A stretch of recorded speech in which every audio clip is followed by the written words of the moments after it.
Today we're going to talk about the Forker fire helmet, F-O-R-K-E-R fire helmet. It was one of the most unique fire helmets ever made in this industry. This one that I have was made in about 1927. The Forker company started in 27 and went out of business in 1942. Now, Mr. Forker was an LA City firefighter, and he had an airplane that had crashed somewhere in his neighborhood down in a canyon. It didn't burn, and it was all aluminum, and he went down and he took the aluminum off of it because he was a tinsmith. And when LA City decided to go to aluminum fire helmets, they were looking at the Cairns aluminum helmet, the Senator, but he wanted to make one that he thought he could do better, or he could at least get into the market. The interesting thing about Forker, he was doing this in his garage and his basement, and the people in the neighborhood got really upset about it. So they complained. So he would put all of his aluminum and all of his tin smithing material in a wagon and take it up to a park, and he would actually make them in a park. And the way that they did this, the firefighter had to go to his house, have his head measured, and once his head was measured, his wife would make the liner for him, and then they could come and get their helmet. The helmet was made of 20 gauge cold roll aluminum, which was stronger than most of the aluminum fire helmets on the market at that time. And it's made out of 5 pieces. The brim was separate, and each one of these parts here is separate.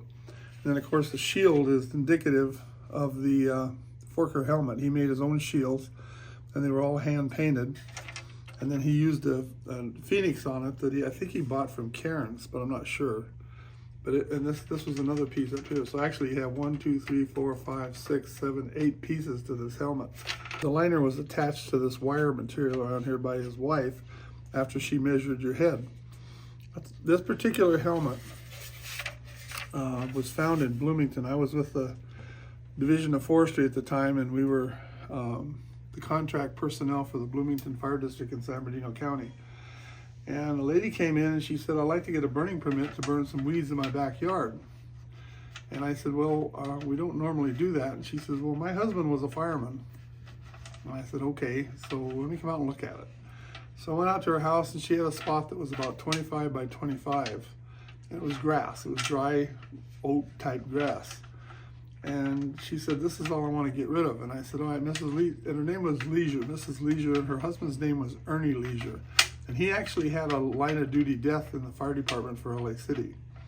We went back there that night with an engine and a couple of my volunteers, and we burned that off for her. But as I was walking back into the house, she had this hanging upside down with a geranium planted in it. And you can see the 2 wire holes here and here.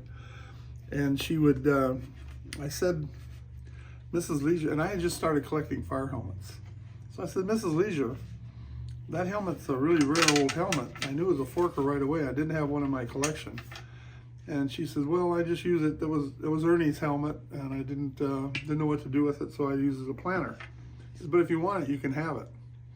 So I said, "Okay." So next day I brought her a pot for her geranium, and I took it down and I got the helmet. And Ernie was on engine 56 with LAFD, and he was actually riding on an old Seagrave fire engine, and they hit a 1937 Buick car, which were built pretty strong back in those days.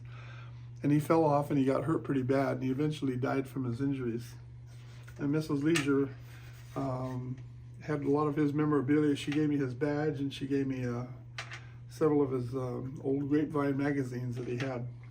And what was really interesting about Mrs. Leisure, about a year later, she came into the firehouse and she had a paper bag.